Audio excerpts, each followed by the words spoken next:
प्रणाम viewers, आप देखने लगे हैं गोलगप्पे channel.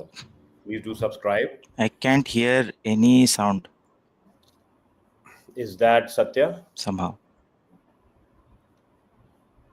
Okay, Satya, you may have to re-log in. If is it Manjit or Satya? Can you hear me, Okay, Sharatji? Yes, we can hear you. I I cannot can hear hear. anything. Okay, maybe re-log in. There's some problem going on actually. I don't know why. Okay, let me get start the program at least. 1 second. Try to re-log. Okay. Satya, you need to come on the camera if you can hear us.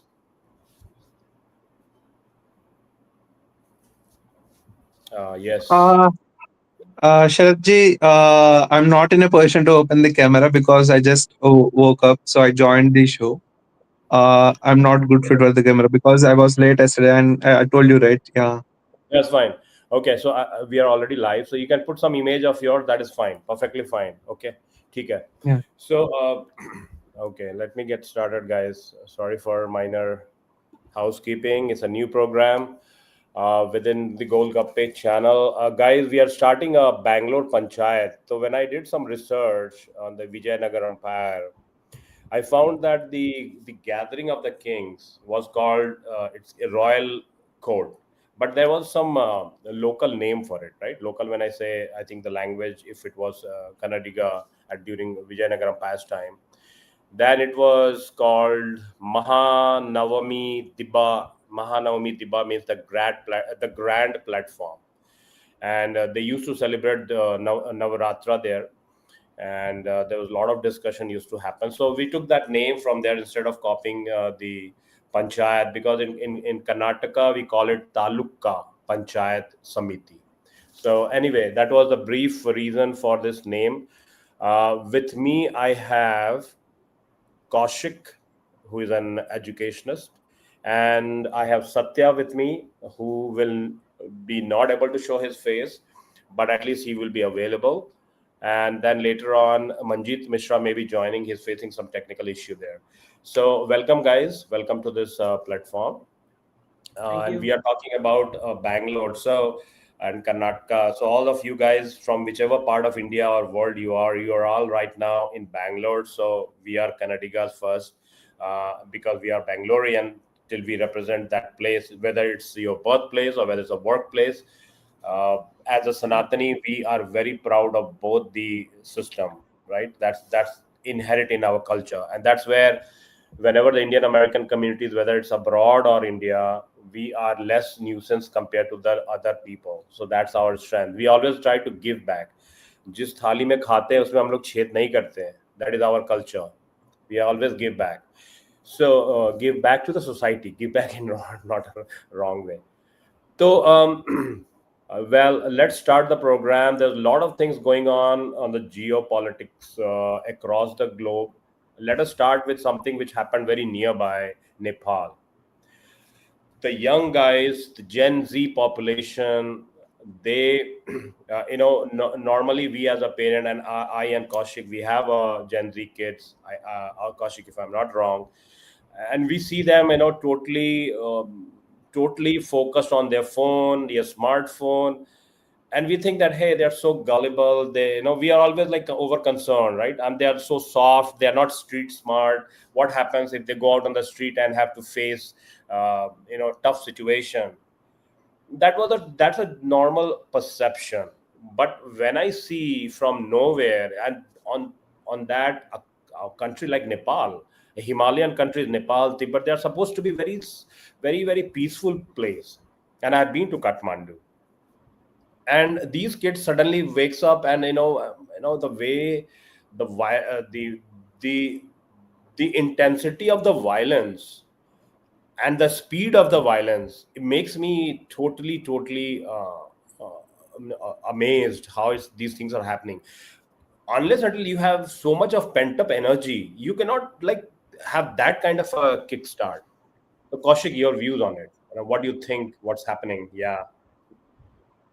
See, because I'm presenting myself as I have many hats.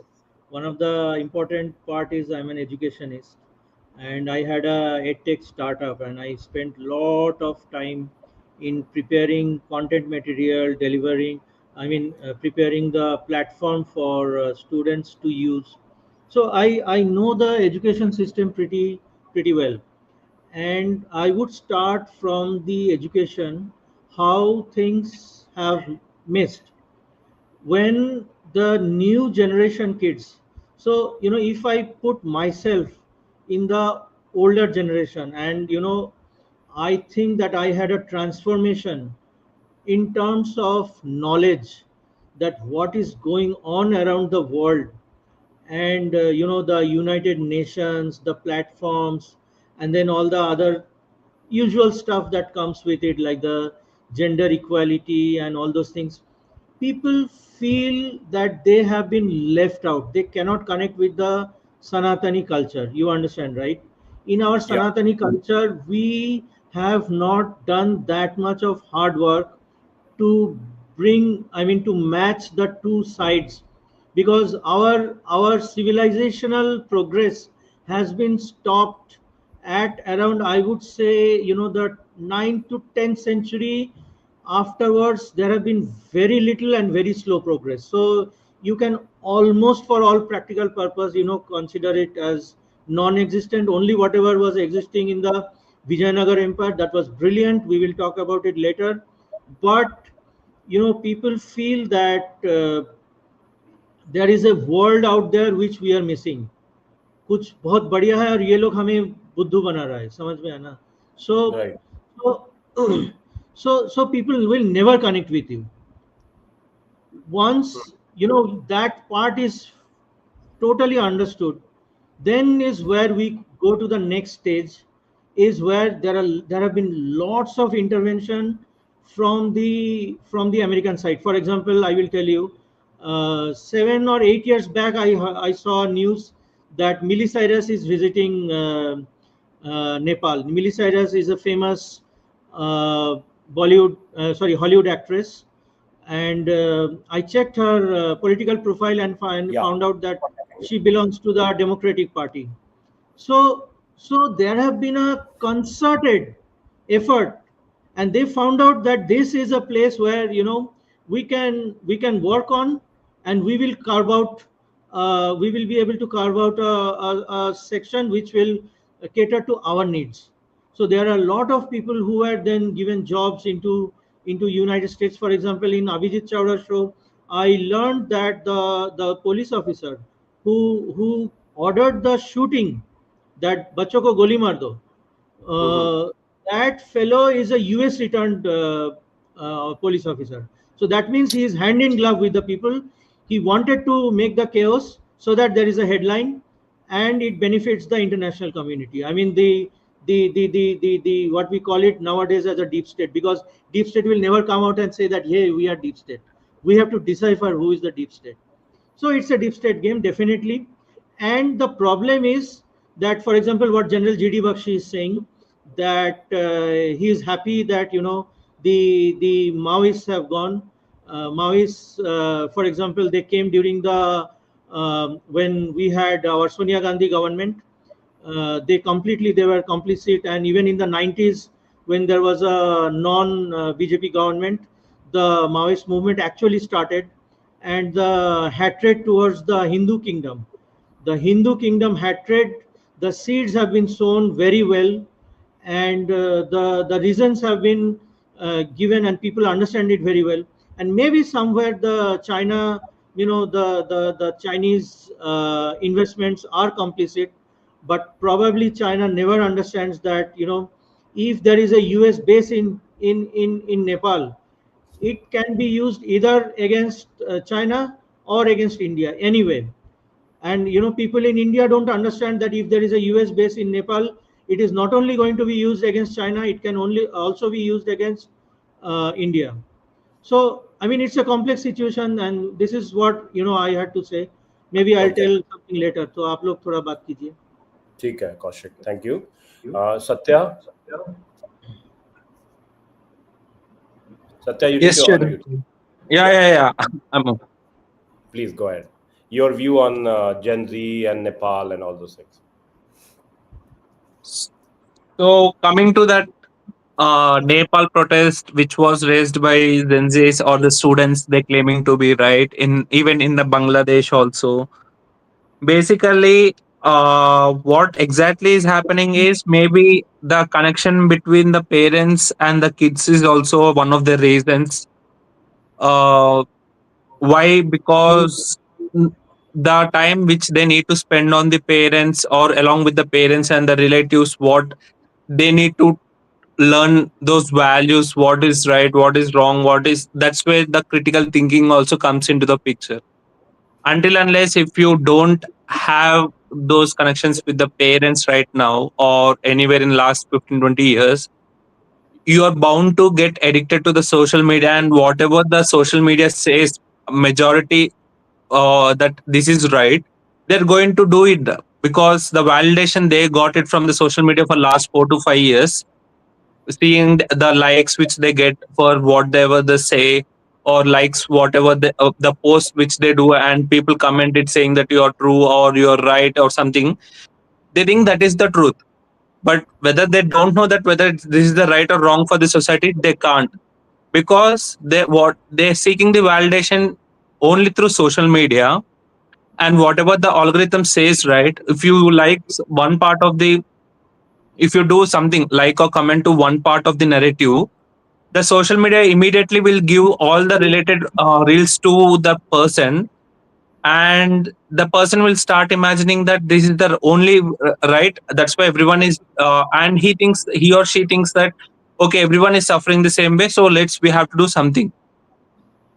Actually, this is the core cause of people are coming together and going against the state, which is very important to your sovereignty. Because if in long term you would have if those students would have learned the history of Middle East or West Asia, they would have understood why we shouldn't go against this state. We know what we have, not only Bangladesh, there are a lot of, in the last 40-50 years we have more than 10 countries as an example, where people has gone against the state, and we know what are going through what they're going through right now. Okay. This is the first reason I would say why Gen Zs are being able to pull off, is because they don't know what exactly they're doing right. Because they're taking the societal validation and saying that this is right, so that's where they're going on.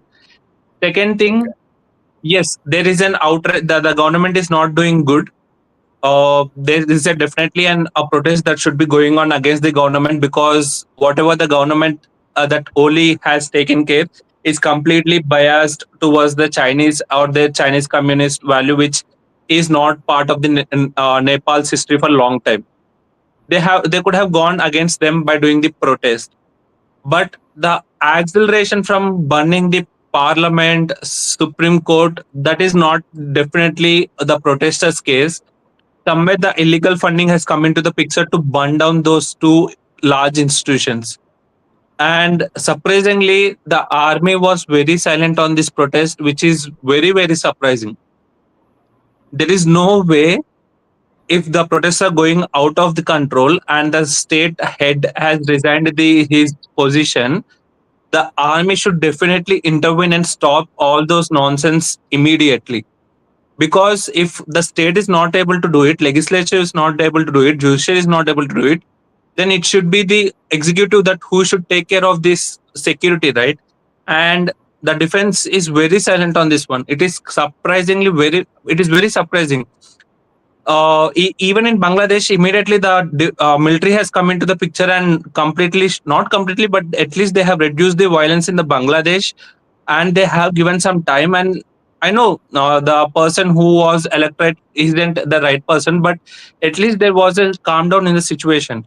But in Nepal, I haven't seen that one. And randomly, the people have selected the person will be the interim government and whatever it is. So definitely there is an US intervention in this one, so that the other two institutions were failed because of these students is surprising.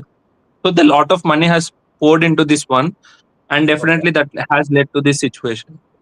It is Okay. not a So natural one. Yeah, that's it okay. from my side. Yeah. Okay. So for first round, that's good. Manjeet, see if your audio is back. Try to unmute and then speak. Can you hear me, Sharaji? Okay, thank you. Finally. So Saraji, like when I joined, I think the topic you had already told to Kaushik ji. So can you repeat that again? Sorry, I missed that early part. We are just making our observation as an analyst, how we see the Nepal fiasco, Nepal Gen Z uprising. Mm-hmm. Satya put his point, Kaushik ji put his point. Now, how do you see the whole uprising of the Gen Z in Nepal? Yeah, I mean, come to that point, right? First, I'll go through the background of Nepal. So primarily, I have been to Nepal and I have interacted with Nepali people very deeply. What I see that the usually the mass of Nepal is very peace loving. It's a peace loving country. They believe in their values, and they are very familial system, just like India. But to come to this point, which happened actually a few days back, is very surprising. And what triggered that, like how Nepal people all of a sudden became so violent, or this complete different phase which is not aligned to their background system or their cultural system, how did that come to? It seems like the the catalyst for this is somewhere through the social media. Yes, everyone knows, but why they are instigating, like what exactly is their purpose? There might be two purposes. One is right now the battle is primarily, you can see it's going in with India. Why? Because the Western world is seeing India's rising power, and somehow they are feeling getting threatened, right?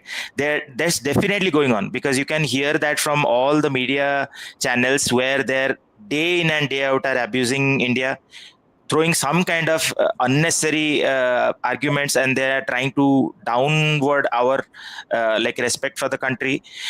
So somehow I see that as an insecurity measure, and it's been like, I think it's now world renowned that one of the countries who have been doing this for many years across the world, that's one and only US. Now, US doesn't always do it directly, but it has its own set of what you can say vassal states who actually do the work done for US, and US always sits in the background. It just takes, just throws away money, and the actual vassal say it does it for US.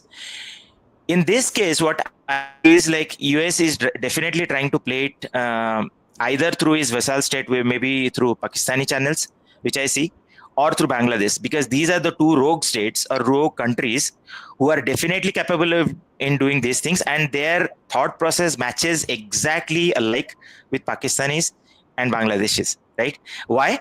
Because what they do is, whenever intimidation is the first thing which they always do, bullying attitude.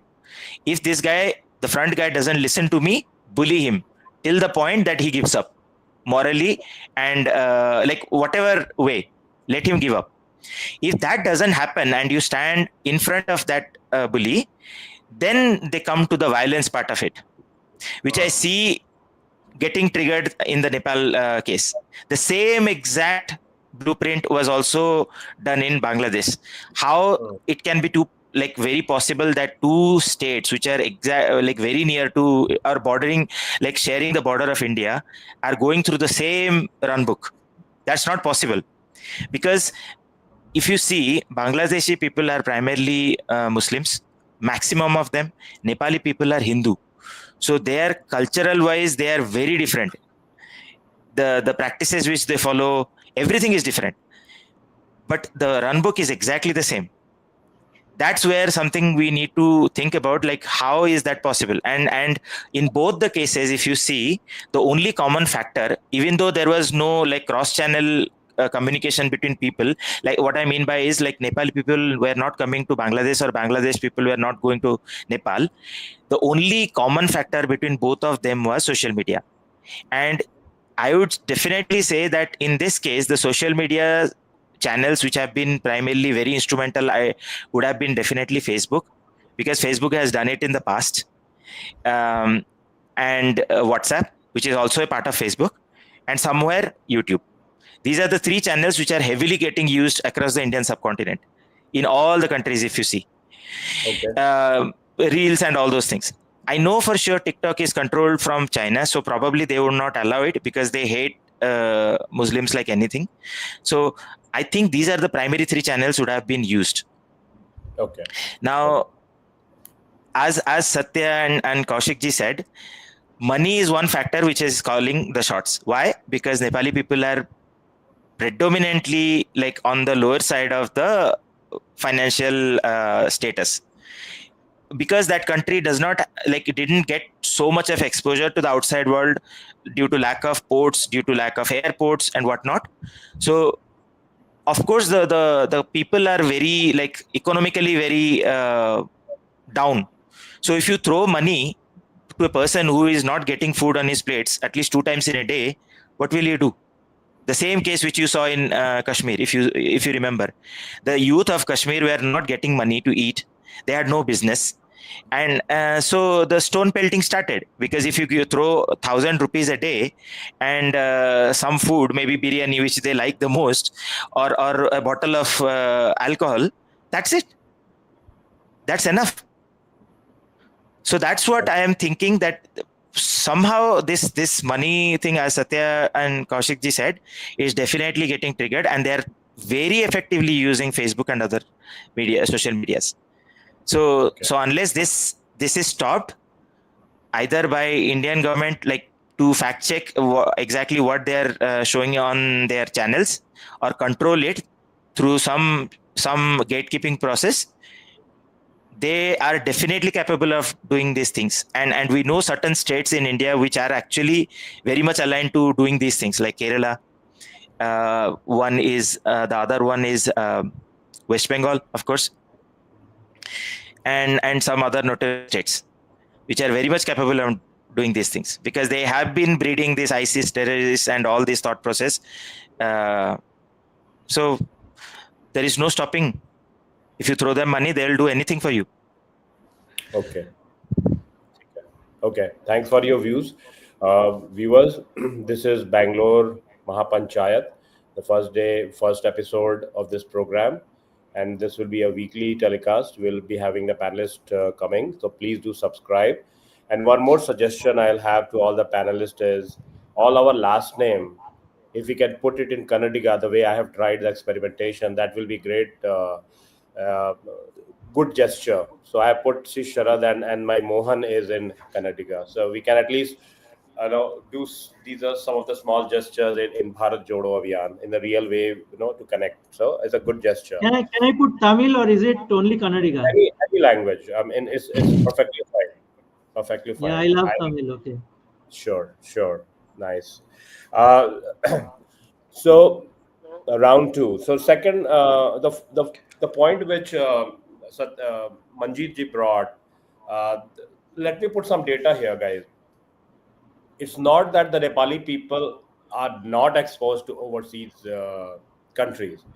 The population of Nepal is 2.97 crore, which is around 20 to 30 million, 29 to 30 million people, right? 2.9 to 30 million people. You know how many Nepalese are in America alone? 285K Nepalese are registered in America. What is the population of Nepal, you said? 2.9 crore, Crore. 30 million So, approximately. so they're like 10% of the Indian population almost, which is disproportionate, right?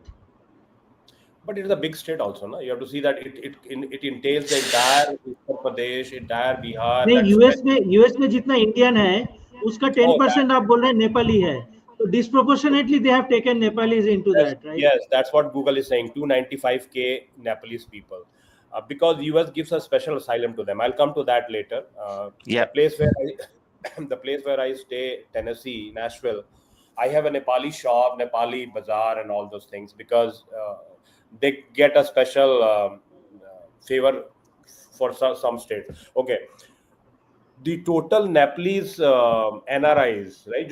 Like especially the Qatar, Middle East, it accounts to 5 to 6 million Nepalese people because it's a remittance economy. Nepal, five to Yes. six million Nepalese people are overseas, so that is a huge number in your 290 million kind of 290 2.97 crore population.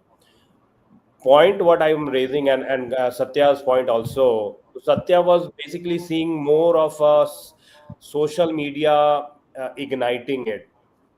What Manjit is saying is the foreign hand, and it was giving comparison to Bangladesh, etc. And then Kaushik had already spoken about a lot of things. What I feel, and my question will be, see, it all started long time back when Anna movement started in India already is mature. People are saying when it will start in India. Actually, India may it had already Yes, started. i yes, i was in yes. I was in USA. Mm. Every Indian American young kids, mostly people from IITs and all were sold by this Arvind Kejriwal, a new rising phenomenon. Yeah. And any movement like that with like anti-corruption, anti-system will throw up a leader, and that movement through Kejriwal, the Kejriwal. country Yeah. experimented for 10 years, bad and good, it's other thing. And so now immediately you cannot have a movement of that scale. So India already had it. So a lot of people are missing why India is not having it. We already had it, guys. But what happens in India 10 years before, it went to your Sri Lanka, Bangladesh, even Pakistan for a brief moment when Imran Khan had actually brought a lot of young Yeah. students into the frame. Bangladesh, the problem was it was such a beautiful country doing very good in economics, especially in America. All the apparel industry is taken over by Garments. the Yeah. every T-shirt I buy made in Bangladesh. Correct. Right now, and if you go to New York, all the taxi drivers in New York are from Bangladesh, and a huge number. It's not a small number, guys. So वहाँ भी remittance money was going. Then Pakistan and then Sri Lanka, we saw how those people entered into the president house and did all those things.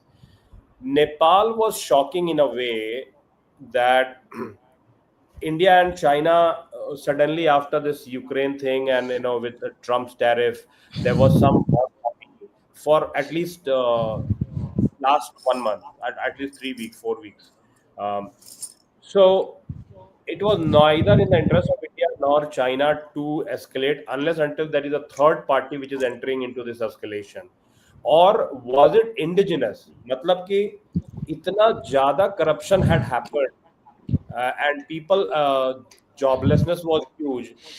The participation of the youth in Nepal in the politics is only 5%, whereas global average is 14%. So all these things escalated, and when there was a shooting where 19 to 21 people died, it got burst. I think it's more of an indigenous burst. Now the bigger player will come in and control it. That's a different issue. But again, it's scary. It's not good that India's neighborhood should be in that turmoil. India needs a stable Bangladesh, Nepal, and stable Sri Lanka at least. Right? Tomorrow, Bhutan. This thing was tried in Indonesia also, guys, if you remember. Thailand issues had started. Malaysia is right now left. So I'm not sure who is going to benefit in what way. Kaushik, your thought. Yeah, so let me put a disclaimer. I mean, whatever I'm saying here is my responsibility, and it nothing should be taken against anyone in this channel. Sure. And so I start with a historical perspective, and for example, in the 18th century, when the Dutch was taking control of the eastern southeastern Asian countries in Indonesia and in many places. So if I look at that history, India did not respond. Now you will say that why should India respond? Or for last 40, 50 years of my lifetime, I'm always seeing that, anything happens in a foreign country, it is not India's responsibility.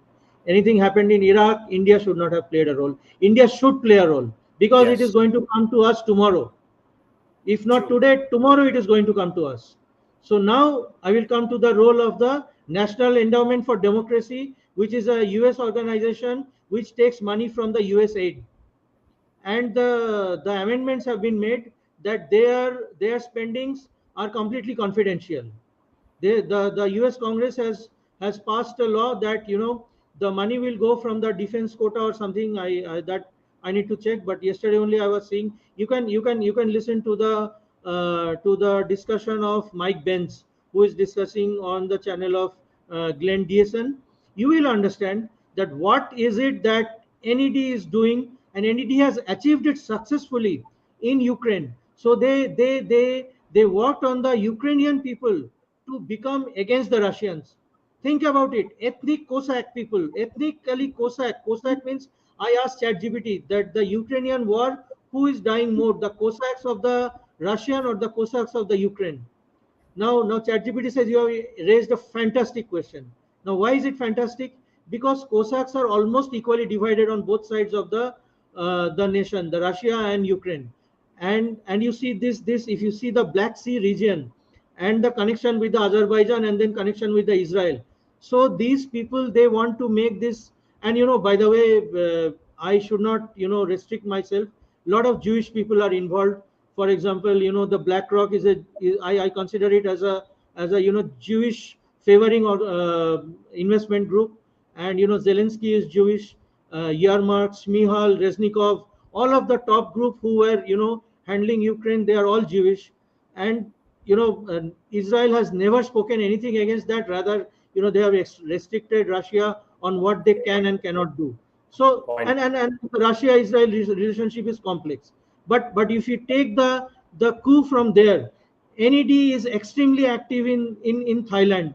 I know it from Brian Barletik's podcast and all. I listen to him. He's an ex-US Marine, and he has done a lot of research on US congressional documents and what are the US foreign policies from the last 15 to 17 years. So I mean, you can look at these things.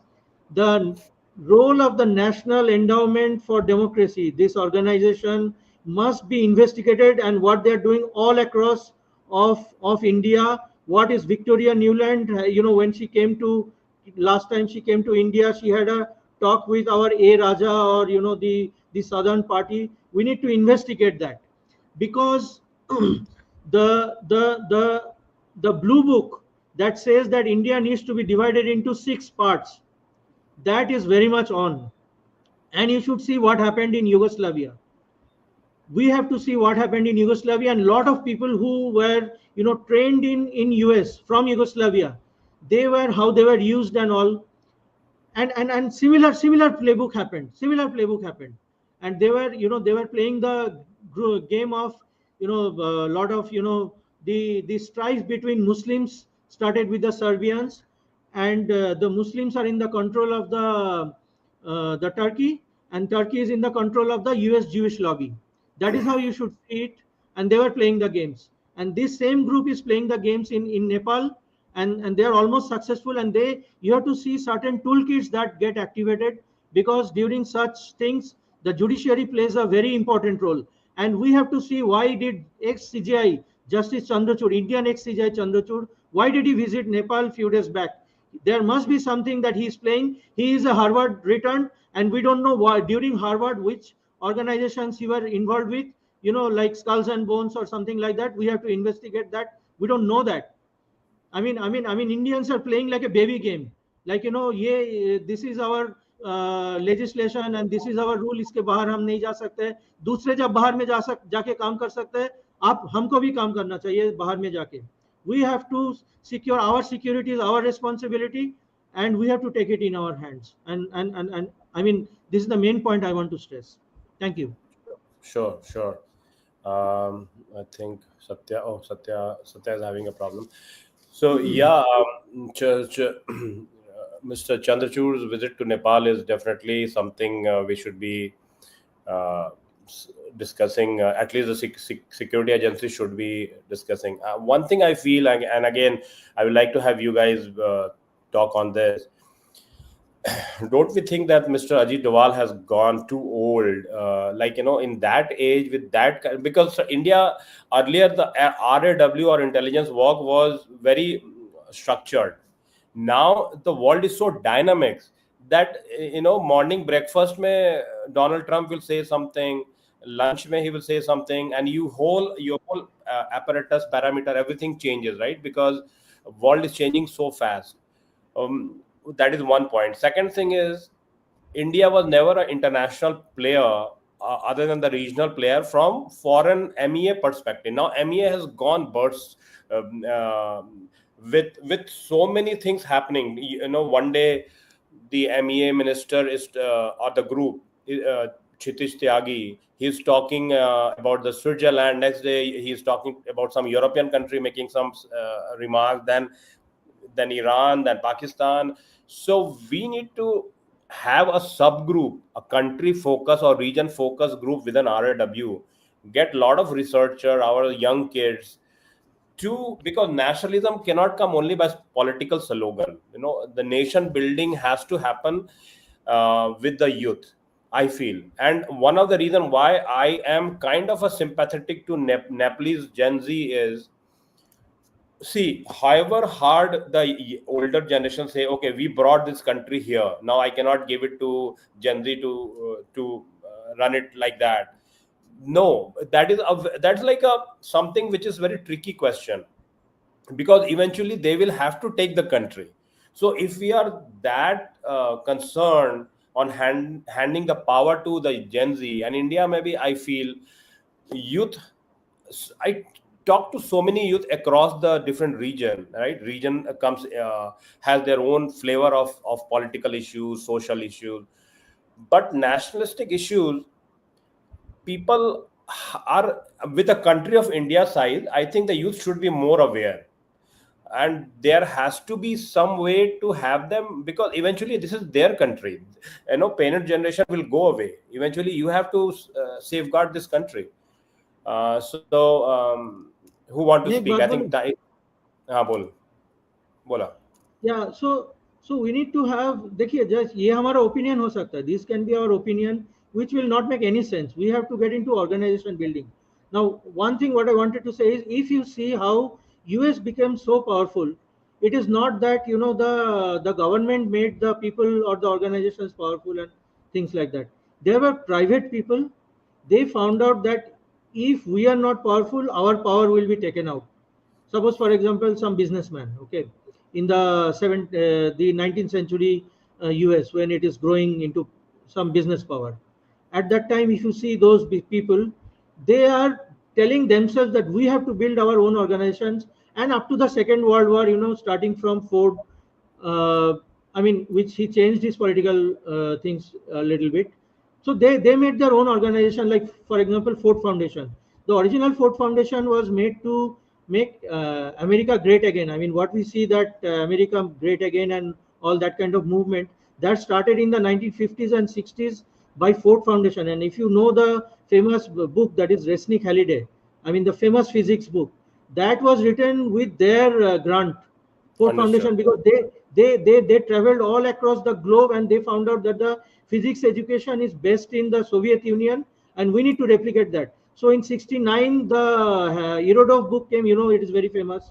And then 1970, they did enormous hard work and research and they published this book, which is Halliday and Resnick. And we need to build similar organizations. So what I want is, private people together. See, not one person has everything. And आपके पास आज मान लो capital है, कल आपके पास बिल्कुल नहीं रहेगा, guaranteed है. अगर आपका सोसाइटल जो एक बॉन्डिंग है, जो स्ट्रक्चर है, वो आपका ये डीप स्टेट का अगर शॉक नहीं ले सकता है तो आप कुछ नहीं कर सकते हो. So we have to make our society deep shock proof from the deep state. उसके लिए हमें dark arts and dark arts mechanisms जो है उसमें बहुत ज्यादा स्टडी करना पड़ेगा, because I studied the progress of the British Empire in India, and you can look at this book called Roy Moxham He has written this book, fantastic book. He said the idea of the British Empire was to always mislead and obfuscate in the public, और अपने आप में एकदम correct information रखना है, so that you always know you are a strong group. लेकिन बाहर के दुनिया में जब इंडियंस के सामने जा रहे हो, ऑफस्केट करना है और मिसलीड करना है, मीठे मीठे बात करना है, और गांधी जैसे को प्रमोट करना है, something like this. So we need to be very very careful. We need to study this. Very awesome, awesome point, Kaushik. I'm already getting impressed with the knowledge of books you are mentioning. And viewers, this program is so knowledgeable. It's turning out to be so knowledgeable. Take a note of everything which Kaushik is saying, all the books. It will definitely help you if you're preparing for any current affairs topic. So, Satya, sorry for making you wait this long. No problem. Yes, Satya, It's please come in. even I'm impressed with the books that Kaushik ji is referring to. So Yeah. I'm also become an audience just listening to how he's been dealing these things. Sure. But yeah, uh, coming to that part, right? So how we can be preparing Gen Zs for the next political journey is seems to be a very tough question also. Why I say is most of the Gen Zs right now are addicted to the social media. It's not just why I'm going back to the social media again is I know how I'm very close to the Gen Zs, and I know how they are connected to it, and how they are imbibing their life that of social media into their life is very very high. What I mean to say is this social media is just brainwashing the whole generations a lot. They're not able to think what exactly the country needs, and their attention span is completely reduced to barely 30 seconds.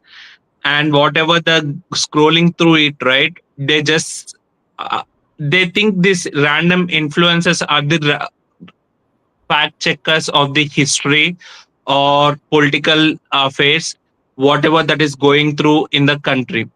They're not able to go and refer to the exact books whichever they refer to, or they're not even able to go to the government channels which they give the exact information what government is doing.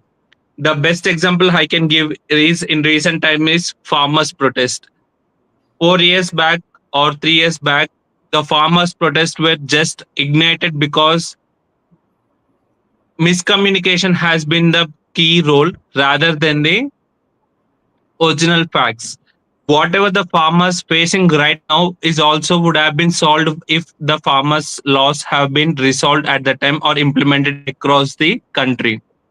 But what exactly happened, everyone has just misinterpreted the all the bills that government has passed, and those misinterpretations has been spread across the country, and that's where the people has started supporting the farmers over the government who has literally poured a lot of resources money just to make those bills available for the farmers so that the farmers economy can grow as much as possible, because it was the very key integral backbone of the Indian economy.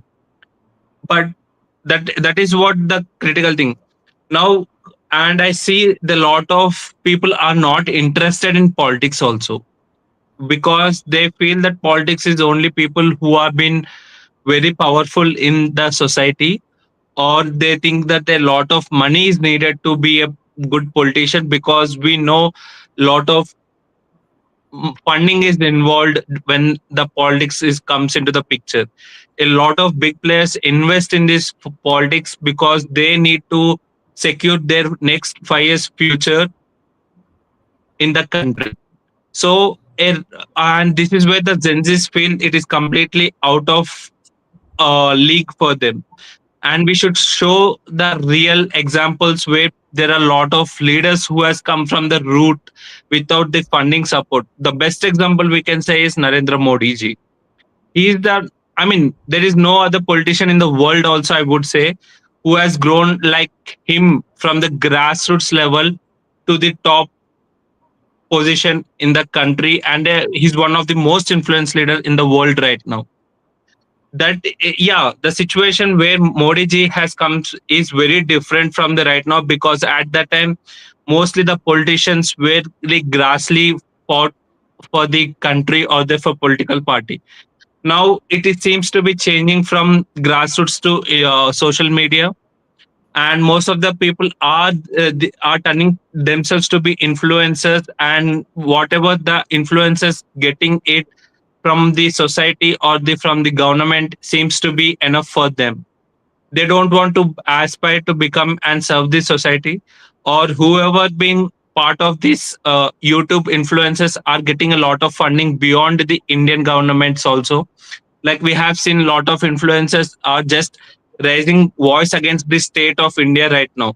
Like they are just they're putting up Nepal protest as an example and saying that we need these kind of protests in India, which seems to be a lot of international funding also comes into the YouTube influences, which government has to concentrate on and see how these can go in the right direction.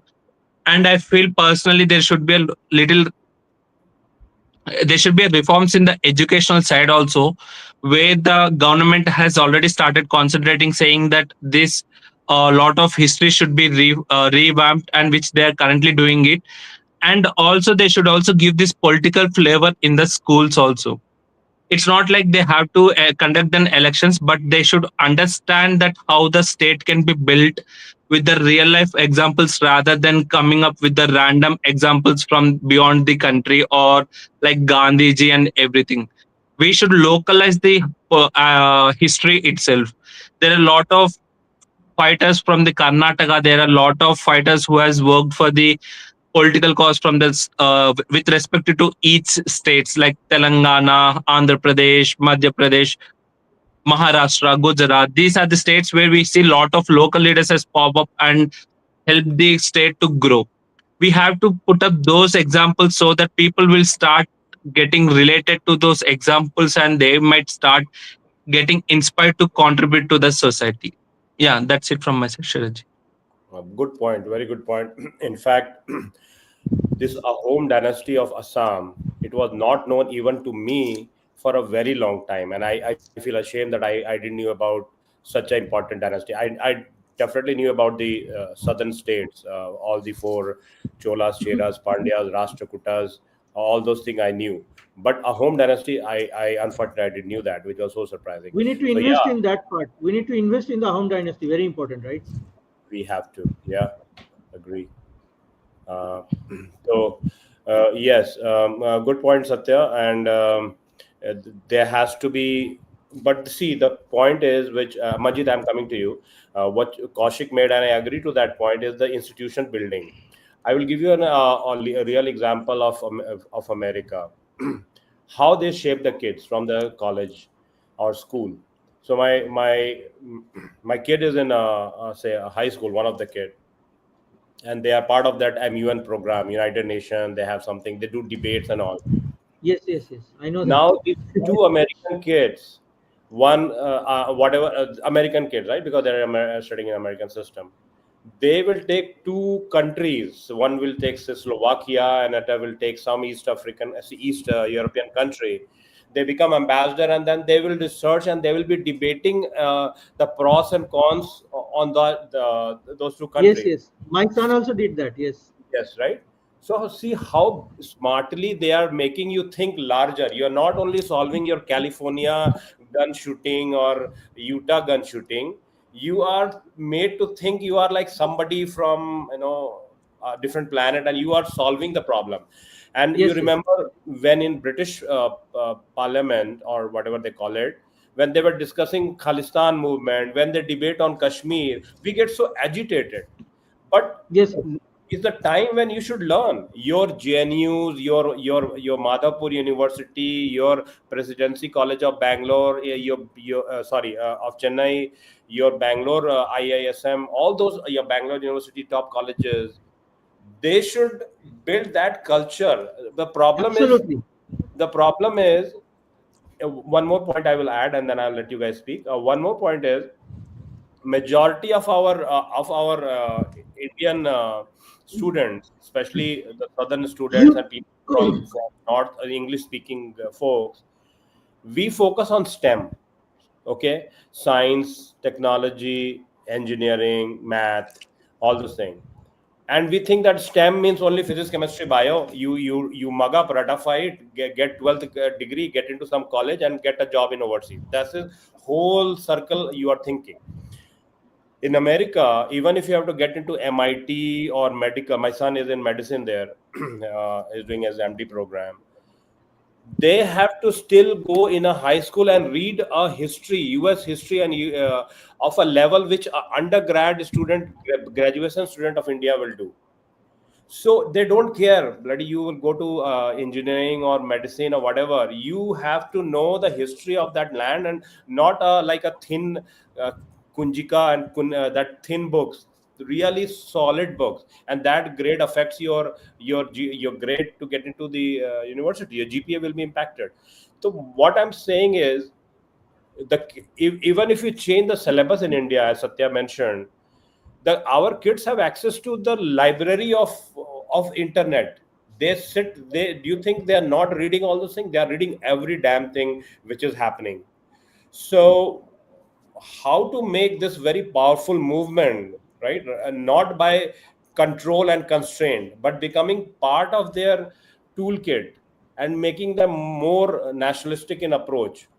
First I'll go with Manjeet, and then Kaushik, I'll come to you. Manjeet. Sharaji, I see that problem which right now we are discussing, right, from a very different angle. I'll say how. Okay.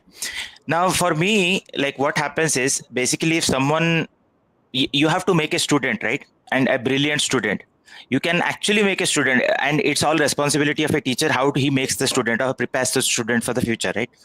Now, when you bring in a culture, like when I say culture, not exactly the rituals and all those things. Basically, culture is about the behavioral patterns, how you study a student and see where he lacks. You target those segments where he is lacking, and basically make the other point strong also. It's like when you create a shackle, right? The lowest point is where it breaks, correct? So when you prepare a student, both psychologically and academically, then what happens is you see a holistic improvement, correct? So the problem here is, we have to understand, first thing is, like, why Gen Z is getting so much attracted to the social media. Why? Because first thing is the gatekeepers, right? At the house, they do not know how to control the students or their children, right? They are not aware of their own like education or their own understanding, their own history. That's why they cannot guide their own children. So problem is there.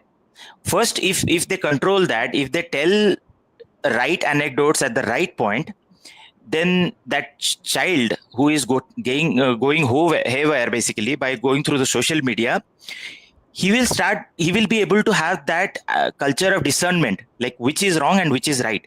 Yes, there are times where you will get faltered, because now AI is getting improved and the people who are writing the scripts, they are very intelligent, but at least some degree of that habit will come into them, right?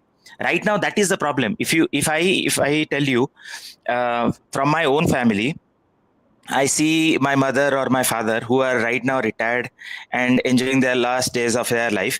What they do every day: get up in the morning, like have breakfast, then go through the news channels, and those news channels are nothing but junk. The same thing will be repeated 3-4 days in a row, but they'll keep on watching because they do not have anything else to watch. Now, if you give them something which is solid, first they might not be able to understand, but if you keep them giving it slowly, bits and pieces, they'll get into a habit where they'll watch real content which makes value, which will actually increase their knowledge.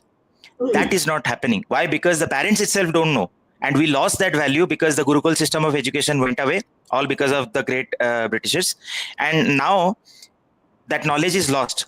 People like maybe Kaushik ji or me or someone else who have completely, like, say for example, if you ask me,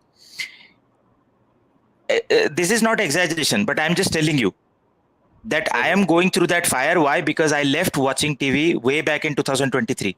Since then, I have not watched TV. But what I'm doing, if you ask me, like, how are you managing your time, your leisure time? What I do, I read scriptures.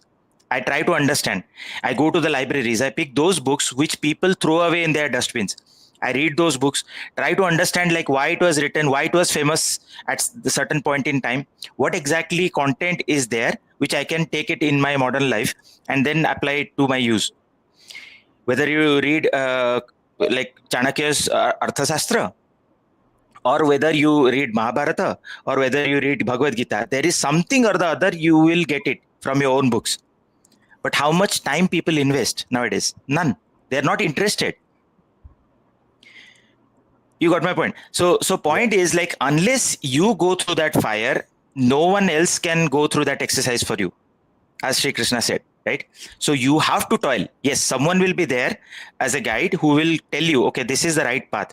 But first you learn it, and then you pass it on as a knowledge, like in bits and pieces, to your own future generation. Then they will be able to know that who is telling lies and who is telling the truth, and they will start following the truth. The problem right now is because the parents itself are not aware. They just think, okay, being a Hindu is just going through the rituals. No, being a Hindu is way more knowledge than what, like, right now we are practicing. Way more deeper.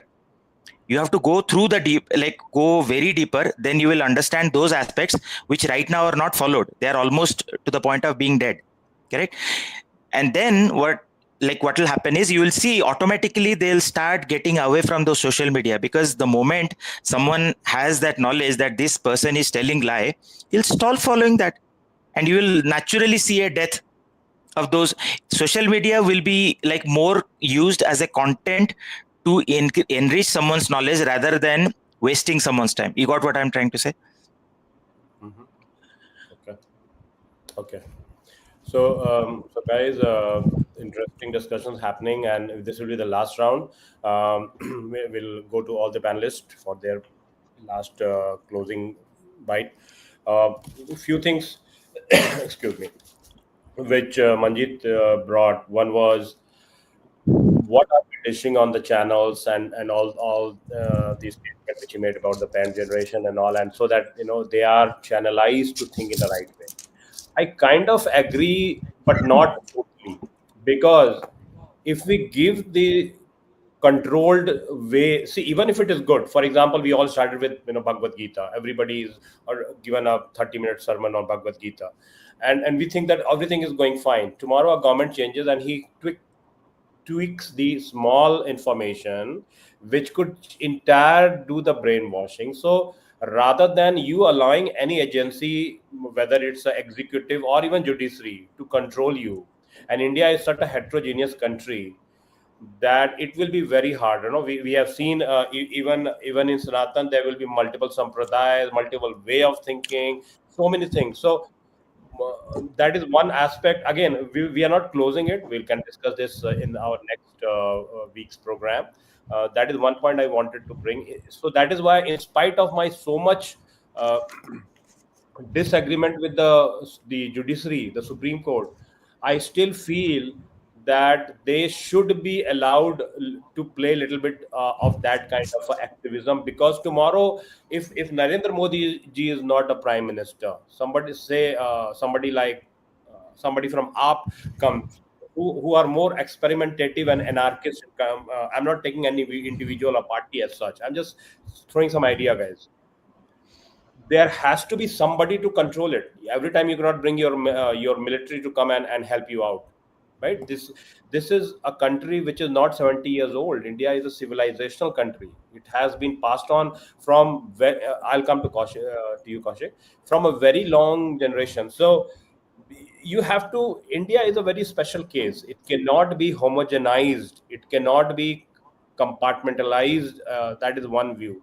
Lastly, self awareness is definitely important. In fact, in our own Sanatan, God can be achieved through bhakti or also self awareness. A lot of rishis go to that kind of penance, but that is a very different art. We have all kind of methodology to reach where we want, which is the Parabrahma state or ultimate state, whatever name you call it, whatever faith you call it.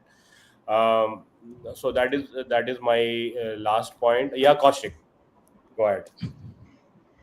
Yeah, I mean, just last what you said, Vivekananda said that the new religion says The one who believes himself is a astic, and the old religion said the one who believed in God is an astic.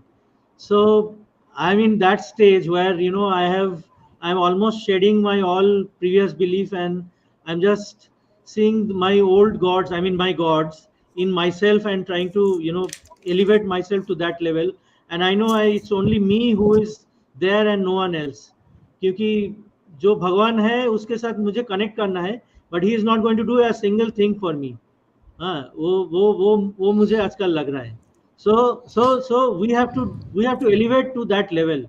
The all our spiritual thing that has been given to us, and like what Sadhguru says, is you elevate yourself to that level. Now coming back to what I wanted to say, few things I observed with myself is, at the age of 40, I first heard the whole of Bhagavad Gita, and then I heard it 40 times and then more. Okay. And I was so shocked that I haven't, I mean, I read many slokas, but not in the entirety of the Bhagavad Gita. For example, one of the lines that Bhagavad Gita says, that if you are not doing sacrifice in life, it is completely wasted. I mean, there is no satisfaction in life without sacrifice. So you have to go out to the society and choose a bigger cause and make sacrifice for your smaller cause, and get learn connected to it. And then when I went to, for example, the art of living, Shri ji clearly say, Shri Ravishankar, he clearly says that आप अगर service कर रहे हो लोगों के अंदर जाके, means if you are going out to the people and you are doing service, your courage will increase manifolds. And that's such a fantastic statement. We we we need to we need to say that this is true, and every educational system has to do it. Without this, there is no education. I'm happy that the new education policy is very much towards this, but still they don't know many other things. But they don't know that I have a lot of things to contribute, and I will contribute. Hope if things go fine, in terms of how history should be taught, how physics chemistry should be taught. Mathematics is probably good, but physics chemistry, because if we want to become a manufacturing hub, or a country which does a lot of manufacturing, our education needs to improve for the fundamentals, physics chemistry.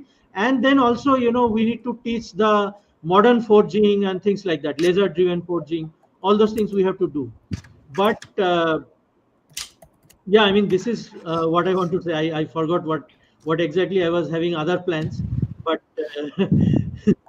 Okay, yeah, I no mean, problem. listening from Manjit, what I understood is, uh, I mean, teaching our scriptures and putting it into the context.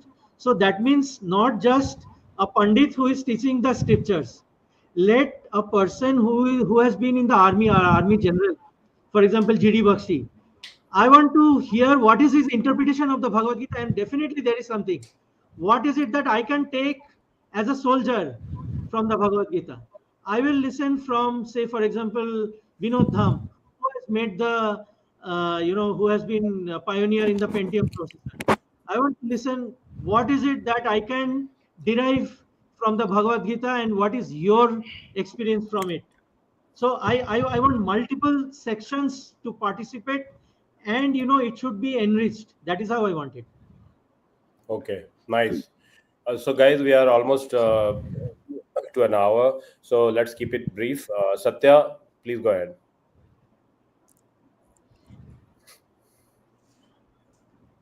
Satya, you can hear us? Okay. Manjeet? Yeah, I mean, I agree to what Kaushik ji said. Actually, I'll give you one small example. When I used to see some movies, right? Nowadays, that it's a craze among, whether it's like Indian children or across the world, they like watching Hollywood movies, correct? And the most famous movies of the Hollywood movies nowadays are the Marvel movies, right? Superman, Yeah. He-Man, Batman, all mans, correct? Superheroes.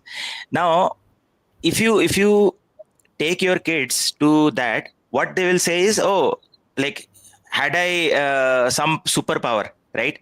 and then things would have been very different. I would have punched my bully, or I would have done this thing. I would have saved the world.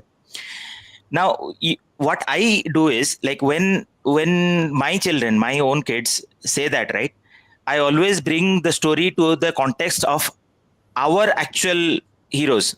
In the sense, like, say for example, Superman, right? He had the capability to fly. Then I used to tell these small anecdotes or stories to my own children, saying that Hanuman is the actual superhero because he still lives. You never know like whether Superman is alive or not, which planet he belongs to, but Hanuman is a god and he still lives. And the fact is that he had superpowers, but the question is, how did he get the superpowers? Because he was in the right direction. He never did anything wrong to anyone. He always helped, and he followed God because he was on the path of righteousness. So these are the small things. Then they'll start asking you further questions. Okay, what did he do? What was he in his previous life before he met Sri Ram and all those things, right? So those are these small bits and pieces which you can actually inject as slow poisons to the kid. Then they will start appreciating their own culture, which nowadays actually people do not do. They take the kids to the movie. They'll say, oh, nice, we had popcorns and like we enjoyed the movie. But what after that? That thought process stayed in the mind. You did not take it out, right? And they will fantasize about those superheroes who never existed. But you never told about your own gods who are actual superheroes, who did a lot of things in their own life when they were alive, whether it's Sri Krishna or Hanuman, correct? So that's what I have been following for past so many years. And now, when they see a Superman movie or maybe a Batman movie, they quickly say, oh, Papa, this guy is nothing. Our Hanuman did so and so thing. That's when you feel pride. Correct. That is what I was trying to say. I mean, sorry to take so long, but my question is like, I mean, I follow 3 principles. Is like, there are 3 types of medicines, right? One is homeopathy, allopathy, and Ayurveda. Ayurveda kills the disease from inside out. It might take time. Eventually, it will be eradicated. Allopathy, what it will do is it will just suppress the symptoms.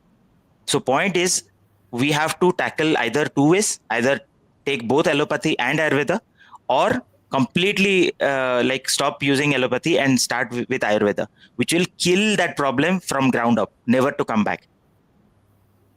Okay, nice analogy, guys. Satya, you there? Yes, Sharajji. Can you hear me? Yes, we can hear you. Yeah, so I was saying that I can echo your words. It's not like we should not go only one part of it, but what I mean to say is, if someone other government comes next time, right, it shouldn't, whatever the implementations this government does because this government is doing, doesn't mean that the next future governments will do the same. So we should have all 3 legislature, judiciary, and executive should stay continuously each other, so that if one overrides the other one, the rest too should make sure that the rest of the institution is working well. So yeah, that's what I want to say. But yeah, thank you so much for this opportunity.